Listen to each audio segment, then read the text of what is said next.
to the episode of Hallmark Heartbeats, a podcast all about Hallmark movies. And today I'm joined by two beautiful women who are here from the newest Hallmark movie called South Beach Love, Miranda Roldan and Jessica Pacheco. Hopefully, hey, you did a good job. Good job with my name. Usually they completely kill it, but that was good. I was telling Karen that I was like, my 10 years in Spanish totally helped me. Love it. I usually get Pacheco. I go with it. Oh, wow. Pacheco. Wow. It's actually I love one thing I was so excited about this movie was because I read the book first. Yes, you did, and you have feelings about that, Camille. This book? That book. We love that book, and I'm not gonna lie to you, I was disappointed with how the movie went off with the book. This happens a lot. A lot of people say once you read the book first, you're usually never gonna be completely satisfied with the movie. 100%.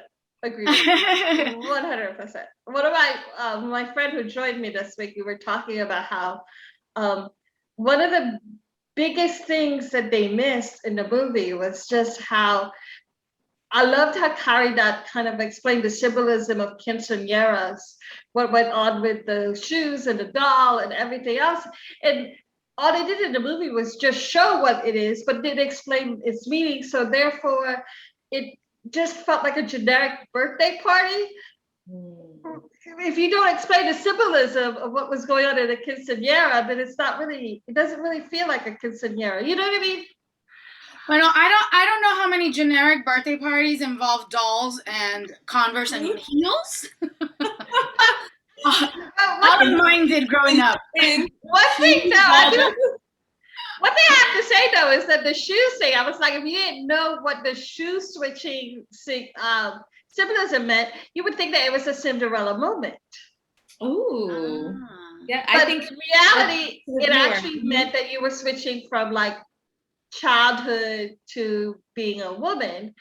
But if you did have that kind of background information on the shoes thing, you would think that it was a Cinderella thing. You know what I mean? Now that you say it, I could see how some people might miss that. I guess just because it's just such a given. I am Cuban, like my background, my family is Cuban. So to me, it was just like, yeah, this is what we're going to do. This is normal. Everybody knows that, right? Everybody knows that? Nobody knows that? What?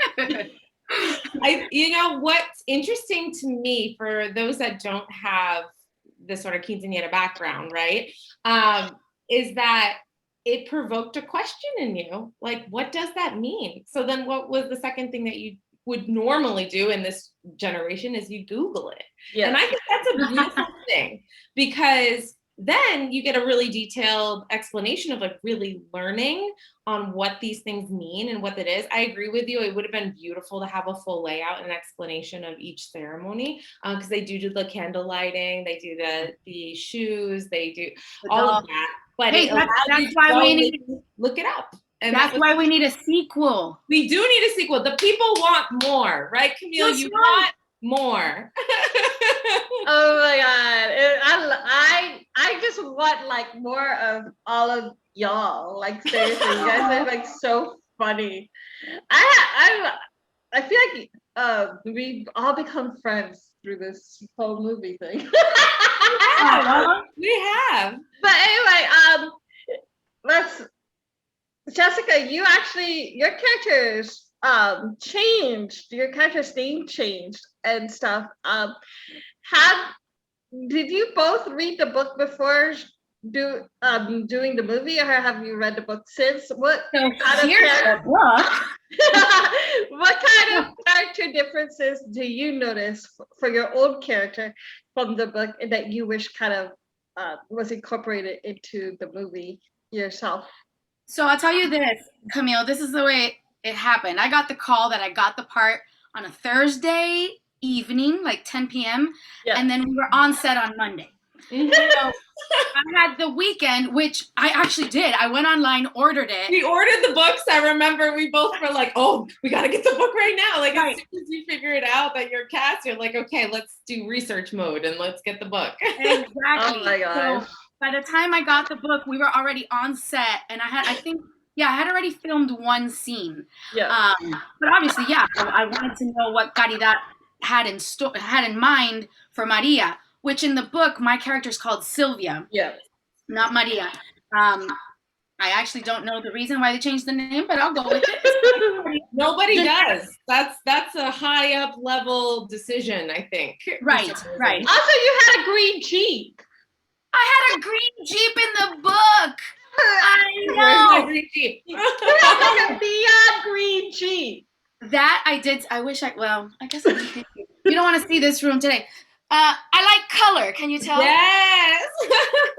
She was like, "Give me my green Jeep," and they're probably like, "Where are we going to find a neon green Jeep in 2 days?" That's probably the discussion that happened. And I actually don't think they even showed the car that I get in and out of. It was kind of like a Jeep looking car, but it was gray, generic. Yeah, it wasn't green. I was like, come on. But I did get my pink high heels throughout the scenes. Yeah. Lipstick. You had like Maria's color palette I was so envious. I was like, "Oh, it's so bright. It's so pretty." Like she got all these cool colors, and then like poor Dolores is stuck in like brown or like jeans. That's fine. Oh my Dolores god. is not as cool as Maria is, but that's fine. Let's see. I do have to say though, Maria, you is sassy in the movie. She's like attitude, and Dolores, is a little bit more calmer. Mhm. If I could, if that makes sense, which is like a yin and yang in this two characters. Definitely. Which I think that happens a lot in real life too. Like real good friends, you'll see that they kind of balance each other out. And I feel, this is me speaking from my personal opinion, that in developing these characters, I think they wanted to show that. They wanted to see the contrast, because I think you actually you feel more like aw towards Dolores, whereas with Maria you're like, is she nice or isn't she? I'm not sure. I haven't decided yet, you know?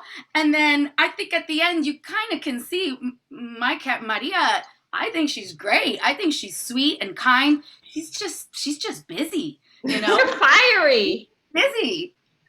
You're fiery, isn't she? She's got that Miami Cuban down to a T, that's for sure. That is too funny.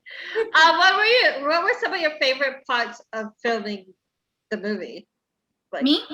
both of you. Oh, Well, for me, when I first read in the script, I think it was my opening scene that I run towards William Levy and hug him. I was like, okay, I'm good. Made it. Mom, Mom, Levy my brother is William Levy, so I just want you to know I made it. Yeah. Oh And you're my like, God. and I'll just, if I only get that scene of me just hugging him, I'm good, right? No, That was too funny. How was it working with William Levy? William's a sweetheart. Miranda could say the same, I'm sure. He's such a humble. He's funny too. Such a humble kid. I say kid just because I seriously felt like I was with my brother the whole time. Yeah. The whole time we were on set. That's how like natural it really felt right off the bat.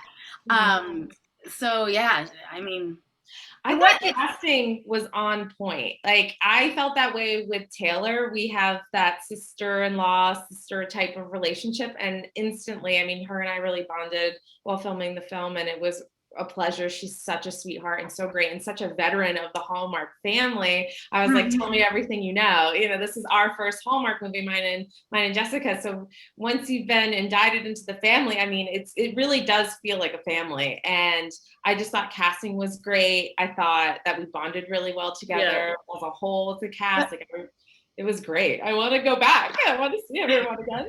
The first time I got in the car with Taylor, they were transporting us to set, and we got in the car, and she's like, "Is this your first Hallmark movie?" And I was like, "Yes, it is." And she's like, "Well, welcome to the family." And it was like immediately she put you at ease. on the same level. Here we go. We're gonna go have some fun, you know, and that's what it was the entire shoot. Yeah. It's your family now. She invited you to, she welcomed you to the family. That's what Hallmark is. Everyone always says the same thing. It's like Hallmark is a family. Everyone kind of works together. And they all like are the same. So Scene. You said favorite scenes. We did not talk about my favorite scene. Okay, what was yours? Oh, I know what it is. The dress shop scene. Yeah. We had so much fun. We wanted to place and be so big, but they were like, okay, don't be as angry and as furious, both of you. And it was just so fun that we got to have that banter. And I felt like that's when things started to be like, oh, okay, where is this going? Yeah. Oh my goodness. So that scene, oh my goodness. Yeah, I have to say that was the meow scene for me. And I remember on the script, it said Maria throws daggers, like with her eyes or what have you. She's throwing daggers, right? So I was going for it. I was throwing my Cuban daggers. Fuming. Dolores is fuming was what it said. Production comes over and they're like, we're going to want to tame the daggers. Let's tame those daggers down. We're going to go down to Hallmark anger. We're like, what are you talking about? You're asking a whole Latino cast to be like toned down? Like, when this is what you wanted, okay? This is not what happens naturally. I was like, just ask William, okay? Like, so that was our constant note. Was just like, all right, that was great take, but let's just try it a slightly different way next time. Like, okay, breathe in, breathe out, let the anger go. Oh my god, that is but they do actually say that it's good to give, like, isn't it better to overact than to underact, because then it's easier to pull back than to like pull more out of someone. Yes, it's better to overact in theory than it is to underact, for sure. Right, but like honestly, I didn't feel, we weren't in our hearts, we weren't overacting. We were just being as natural as us Latinas can be. Exactly. And let me tell you. Yeah, right? Now, I see myself here because I see myself in the little boxes here. And it is true that I use my hands to talk. In every shot. With everything. So that was part of the tone it down. Like, you know, maybe you want to like not use this so much. And I'm like, I can't, because then I would be acting. This is me natural. Can't help it. Oh my goodness. It's so hilarious. It's true. Mm-hmm. I think it's a lot of Latina families and a lot of Latina culture. It's just talking with your hands and stuff, and attitude. Sass is everywhere. Yeah. Sometimes you don't even need your hands. We kind of do it with our face or like mouths, like over there. Everything's like facial expressions. We don't need words sometimes to communicate. Are you related to me? Because my family is the same way. We don't point with our fingers or anything like that. They're like, yep. Lots of facial exercises, you know. Oh my goodness.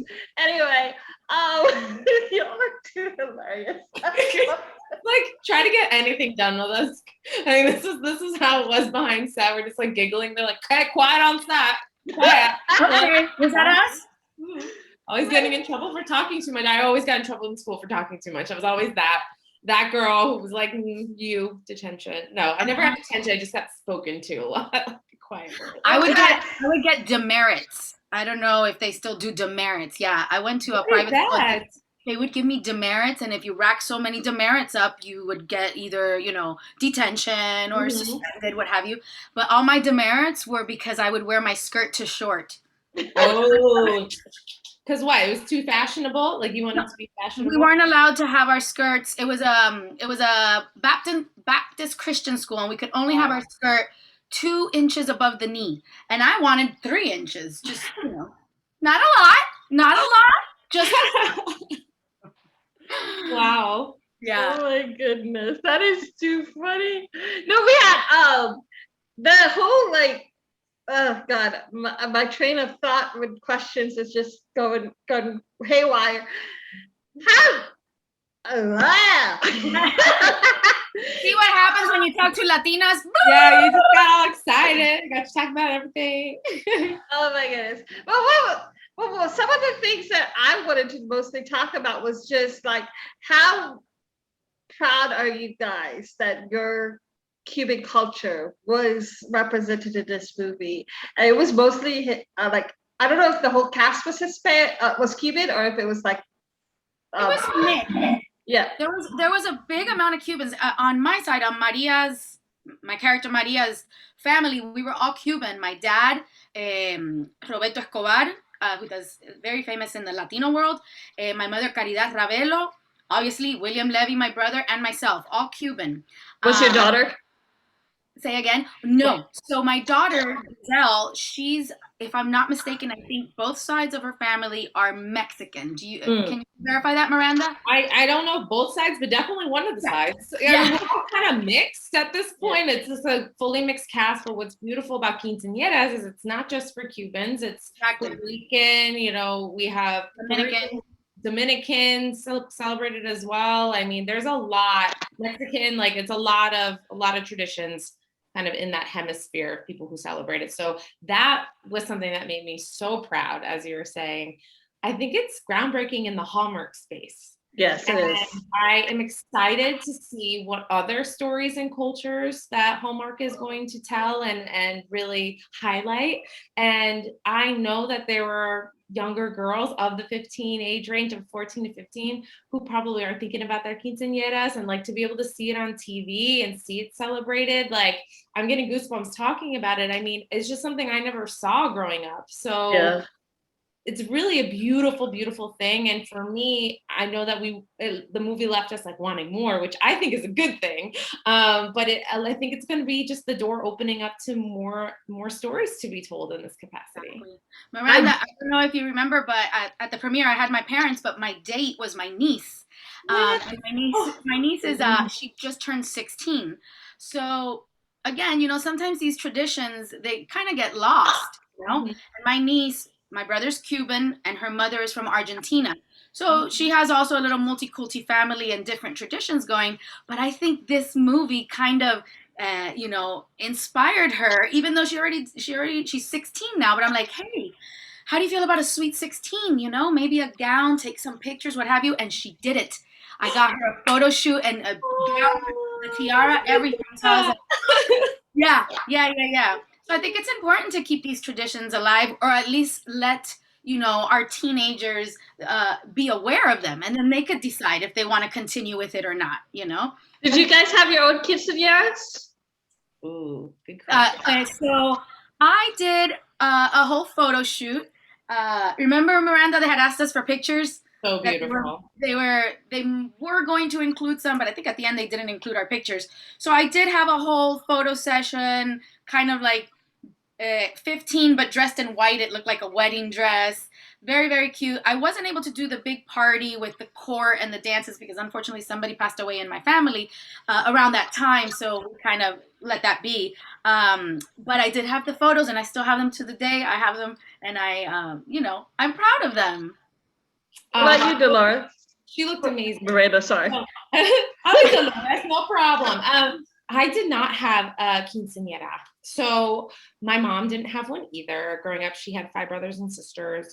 She was second generation. So my grandparents came over from Puerto Rico and they just didn't have the money. I mean, these things can cost easily as much as a wedding, like $30,000. It's a small wedding, basically. It's a small wedding. It could be anywhere, like $10,000 to $30,000 to dreamland costs. I mean, it is very expensive. And I don't think my grandmother even had one when she was in Puerto Rico because her family couldn't afford it. So it doesn't mean that it's not still acknowledged and celebrated. I think that the whole ceremony, though, it's very costly. So it's for kind of people who can afford it. So because my mom didn't have one, she didn't really pass that tradition on. And for me, though, I felt some kind of way about it. Like later on in life, like it didn't bother me when I was a teenager because we had a sweet 16 I was born in Massachusetts, so it's like very Americanized, and like I had a sweet 16, so that was good enough for me. But I did throw myself and then Jessica, you can correct me on it because it's kind of a made up word, a treintañera, like yeah.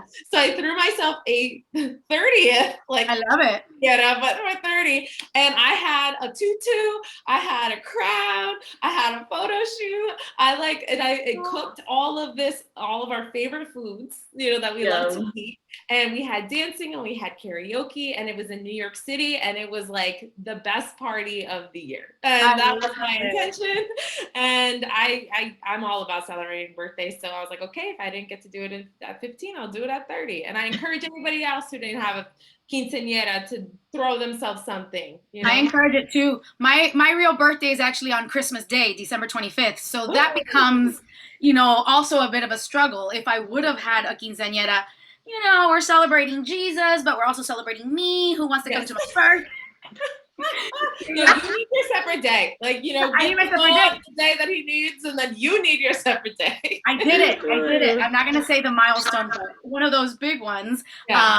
I celebrated in July 25th before my birthday that year. Yeah. And like that, I get to have all the glory of people bring me balloons, bring me gift wrapping that's not red or green because Perfect. Oh, that's a great time of year. And that's fun because then sometimes the holidays, like my birthday's in January and I'm like, oh, okay, now it's my birthday. And then it's Wednesday. Like I'd rather a summer birthday because there's not a whole lot going on in the summertime. So I think that's a great idea. It's awesome. And then, when your real birthday comes along, you just celebrate again. Yep. 2 birthdays. I love it. Who says that you can't celebrate your birthday more than once a year? I agree. I'm every day. I'm in full support. But one of my favorite scenes, Miranda. Miranda was asking me. There's so many names. We have like a bajillion names in the book, in the movie. Miranda, my favorite scene actually was with you and Taylor, where she asked you, as an Irish girl, is it appropriate for her to cook these Cuban dishes? And the way you answered her was, to be great. Like, as long as you are respecting the culture, you're learning from me, you're doing fine. I pointed that out as a definition of like cultural appreciation versus cultural appropriation. My question to you is like, was that something that you as Miranda also agree with? Like, as long as you're staying, respectful of the culture and staying true to the food or whatever, it doesn't matter who's cooking it or what. Absolutely. I definitely believe I'm of that mindset as well. And I think that Taylor Sarah in the movie had every right to be cooking this type of food because of her personal connection with her family. And this is her niece after all. It is also a gift for her niece. And for her to want to just really honor that and do a really good job. And I felt like the family, completely supported her. We weren't going to let her fall. We were going to teach her all the mother's recipes. My mother, Isabel, gave her the recipes from her mother and her grandmother, which she appreciated. And that to me is enough for her to really recognize the significance of it. And then for her to want to do a good job. And I think there's something to be said of her being a little nervous about that because she does want to do a good job. Ultimately, right? That's the message. I mean, she felt weird about being an Irish lady cooking Cuban food, but it's because she wants to do a good job. And for her niece. Yes, exactly. So I thought that scene was really genuine and really beautiful and a way to give Sarah the confidence she needed to kick Tony's butt in the competition. Yeah, I don't think it should really matter like who's cooking, where you're from, what you're cooking, what type of food you're cooking. As long as it tastes good and authentic, then I agree with you. If let's say that was a real situation and Sarah cooks this Cuban dish and it comes out bad, it didn't come out bad because she's Irish. It came out bad because she cooked it wrong. Anybody can cook Cuban food and it come out bad, But that was one thing that was in the book too, and it was like Tony, who told her, he was like, "You're not Cuban. This isn't your dish. You don't have a right to do the dish." But I read it. I was like, "Woo, drama!" I am not surprised. I am not surprised. There are plenty of people that are going to have that opinion, and I'm sure if it was a different culture and they're like, why is this person cooking this type of food? I mean, it's just like. It's also depending on whoever wrote, well, we know who wrote it, but the way you interpret it, I'm not saying it's wrong or right, but Cubans have a habit of saying things to push your buttons just for fun. We're not trying to hurt your feelings. We're not trying to destroy your life. We just want to push your buttons and get a little red in the face. You know what I mean? Yeah. So that might have been one of those jab, jab, I'm just kidding. Oh Yeah, my goodness. Oh my Did you try any Cuban dishes? Have you tried to cook any of them, Camille? No, I haven't, but I do want to try some of the recipes, like the Cuban, deviled ham sandwiches. Yes, those are delicious. Huh? Those are delicious. I grew up with deviled ham. It's deviled ham, cream cheese, and you just make like a dip. Yep. You can put it in a little sandwich with just like a dip with carrots or what have you. It's really good. Filipino, so we like cook a lot of. We have a lot of. I do notice that a lot of the Cuban dishes that I've Googled around have similar recipes to a lot of Filipino dishes. Yes, especially the soups. Filipino food. The roast pork. I think the roast pork that Cubans make, like for Christmas, it's tradition that you make it in a china box. We call it una caja china. And I think Filipinos make it also underground and put the banana trees on top, if I'm not mistaken. Yeah, that's lechon. Lechon. Lechon. Yep, we've got lechon. Oh, so good. I love the similarities. I've got one of my really good friends is Filipina, and she's always like, this is like Filipino food. I don't know. I was like, they're so similar. It's so great. They have a twist, right? Each one is a little different. So a lot of the soups that I Google, it's very similar to some of the soups that we have also in the Philippines. Like we have a dish that's like machado. It's called machado, which is sort of like tomato-based beef stew. And I've seen a similar dish in Cuban, probably like like a beef stew. Yeah, so it's pretty similar. But yeah, I love, like you said, I love the fact that there's a lot of similarities. But also at the same time, we also have like Spanish influences, both our sides, because my family also has a lot of Spanish blood as well. Yeah. When in the Philippines, I worked on cruise ships for many years. I'm a flamenco dancer as well. And on cruise ships, I met many Filipinos. I have many Filipino friends, and they actually told me, like, my name Pacheco. Maybe that's why you could pronounce it so well. There is Pacheco in the Philippines. I've met. Oh. Yeah. A lot of Filipinos have a lot of Spanish influence last names. Like my mom's maiden name is Javier. Oh wow! My great grandmom's maiden name is Uvas. Okay. Great. Yeah. Oh. That's cool. Yes, our families are great. So we actually had a family reunion one time where the T-shirt design was grapes, because that was the favorite. That's so cool. That's so cute. You have like grape themed things. You can, That's adorable. I would have called her Gigi, Grandma Grape. Oh, that's so cute. I love that. But anyway, before we go, I do want to ask about you guys are like rivalry moms, right? You guys were the source of, I guess, the tension between the two girls. How do you guys like playing that? You guys seem like friends, so that must have been weird to act like you're fighting and don't like each other. Well, to me, it wasn't hard, and it was like easy to play that, but we were like kind of giggling off in between takes, So the first time I met Miranda, well, we saw each other in table read. We did a Zoom table read, but that's not the same. You don't get the same vibe as in person. And I remember I was already in my trailer, and I could hear her voice. I figured it was her saying hi to everybody. Hi this, hi that. hugs, kisses, and I go, whoever that is out there, I like her already. I could hear it in her voice. I was like, oh, there's gonna be chemistry here. It's gonna match, and it was just instant. As soon as we met each other, It really was. Yeah, it was a good, like, this girl is like cool. She's down to earth. She's humble. She's sweet. She's kind. She's fun. She's loud. She's me.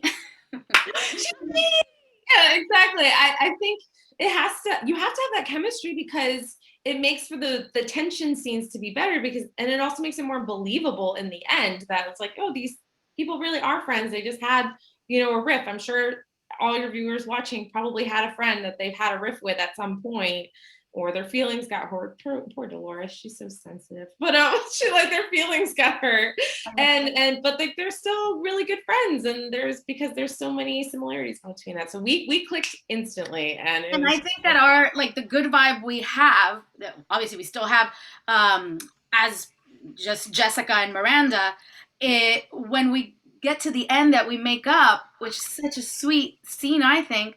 It was so easy to get into that scene because I would just have to look into Miranda's eyes at that point, and I was like, ouch, we're friends. This needs to end, like, right now. So I feel that it came through. I hope the audience saw it too. Yeah, it did. I liked it. I was cool. I was cheering for the families to get to like, be back to being friends.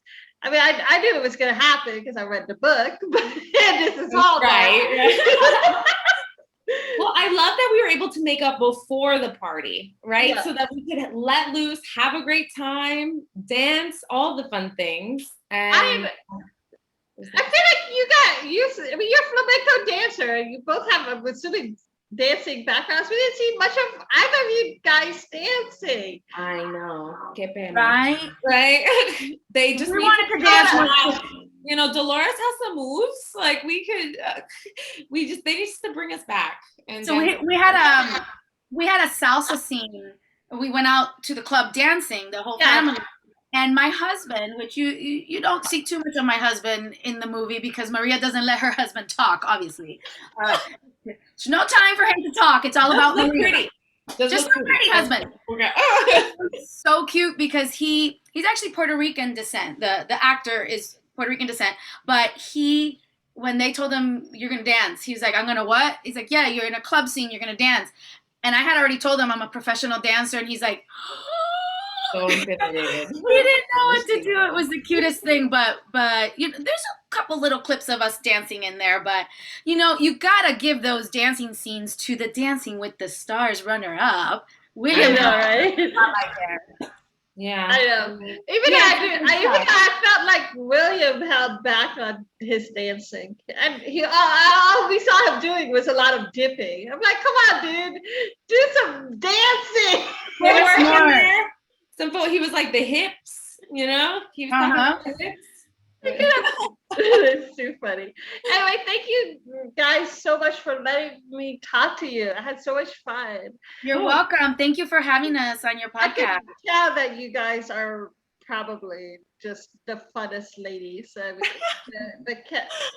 Thank you. I'm sure the movie probably. I wish that they had showed like you guys having fun. And stuff. Well, tell them clips and stuff. You want to see more. Camille, all you have to do is call the powers that be and tell them, listen, we need a sequel. We want to see more. We need more dancing. We need more silly. We need more everything, okay? It'll be great. Foods. More food, yeah. More shots of just food. That'd be great. I know, right? Would you guys do another Hallmark movie? For sure. I loved the Hallmark experience. I really loved it from the beginning to the end. Everybody, the production was amazing. The producers were great. The director was great. The DP was great. Yes. The treatment on set was on point. And they had to take care of a lot of things right now with the COVID and all that stuff they had to do. The crew. Oh, the crew. Like, I feel like I came back with even more friends and getting to see them again at the premiere. They all had our backs the entire time. All of them. From makeup to wardrobe to the catering, everything. I have no complaints about this production. Yeah, in a heartbeat, Hallmark heartbeats, we'd be back on. And in the words of Dolores, it has been an honor. to be a part of your show today. Thank you so much. Muchas gracias. Gracias, mi amor. Mahalo, right? Mahalo. Hello. Bye. Bye, guys.